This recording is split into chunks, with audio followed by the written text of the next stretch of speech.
Thank you, Mr. Chairman, and thank you, Dr. Murthy, and thanks, Chair and Senator Crapo, for addressing this subject. This is a subject that is increasingly on the minds of administrators and teachers, parents and students across the country. Very real when you talk to school administrators, just the uptick, the statistics don't lie. Clearly, these mental health issues are having a tremendous impact on young people to the point that they are, in many cases, taking extreme measures, and we hate to see what's happening to our youth across America. I want to ask one question. This is a controversial subject, and I know it, but we're in the third year of the pandemic. Fatigue is with public health measures is set in. We know a lot more about this than we did in 2020. In March, and yet communication is still confusing and in some cases inconsistent, and I think it's undermined Americans' confidence in public health officials. Specifically, HHS has pushed a toddler mask mandate in Head Start programs in the U.S., including outside on the playground. Not even the WHO is recommending masking kids under 5, and at the end of last year, President Biden said pandemic response needs to be at the state level.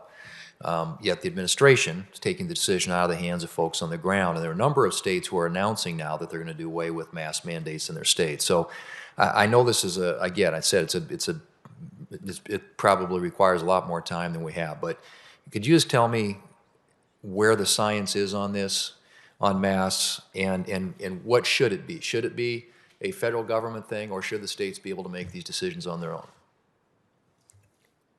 Well, Senator, I appreciate that question. And I think you're exactly right to point out the fact that year 3 going into this pandemic, there are a lot of people who are frustrated, who are tired, who are exhausted. And I think we've got to take that into account as we think about the next stages of the response. When it comes to masks, Senator, what we know, we've learned in the last few years in particular, is that masks are a helpful tool to help reduce spread of the virus. When we look at schools, in fact, that have masking, there is less spread, and there are, in fact, fewer school closures as a result of there being less spread of the infection. Now, do parents in an ideal setting want their kids in masks? No parent would want a mask if it's not needed. I think what our goal should be is to get to a place where we can pull back on these types of restrictions as quickly as possible and as safely as possible. And in that process, there will be, I think, a very important role that states and localities play in tailoring the approach based on their individual community circumstances. I think increasingly, finally, as we look at this pandemic, we see that we have more tools now to help address the pandemic, to empower people, rather, to keep themselves safe, whether those are masks or therapeutics, vaccines and boosters, and increasing supply of tests. These are all tools now that we can use to live our lives more normally than we did 2 years ago.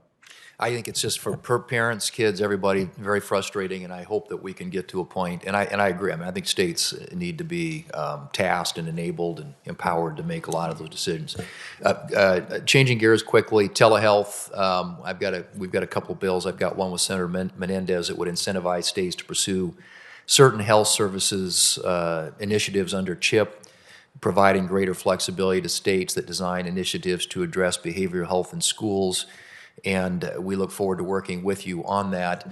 But a number of these solutions now include, within Medicaid and CHIP, telehealth.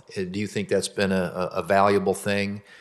In my state, we have AVIL School Health provides access to a school nurse and behavioral health services remotely where the workforce is not available. And we all talk about the need for more providers, which we don't have.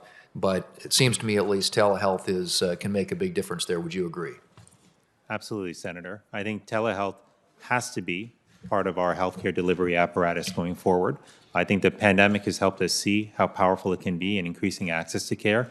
I think this is particularly helpful for rural areas where people currently often have to drive many miles to see a mental health provider, if there even is one in their area. So I absolutely think we have to implement it. That means expanding access to broadband. It means ensuring that we reimburse adequately for those services and that we have appropriate privacy measures in place for patients. Thank you. Finally, the big tech companies' influence on young people today, we've seen all kinds of analysis and investigations and reporting on that. There are, for example, a Wall Street Journal detailed how TikTok's algorithm serves up highlight video to minors. I've got a bill that addresses that, would give consumers the option to engage with internet platforms without being manipulated by opaque algorithms. And just a quick question, do you agree that users should be able to use social media without being manipulated by algorithms that are designed to keep them engaged on the platform for hours on end? Well, Senator, I do believe that people should be able to use social media without being manipulated, without having their data used in ways that they do not consent to. And I think all of us, particularly parents and children, deserve to have the data that technology companies have about the impacts of these technologies on our children. Currently, there is a grand national experiment that is taking place upon our kids when it comes to social media. And we need to understand more about what is happening, which kids are at risk, what impact these algorithms and the broader platforms are having on our children. So we need to understand that so that parents can make informed decisions for their children. Okay. A big part of this problem, and I think one of our challenges, Mr. Chairman, in addressing mental health issues is the influence of a lot of these algorithms that manipulate the content that people, and particularly young people, see online. Thank you.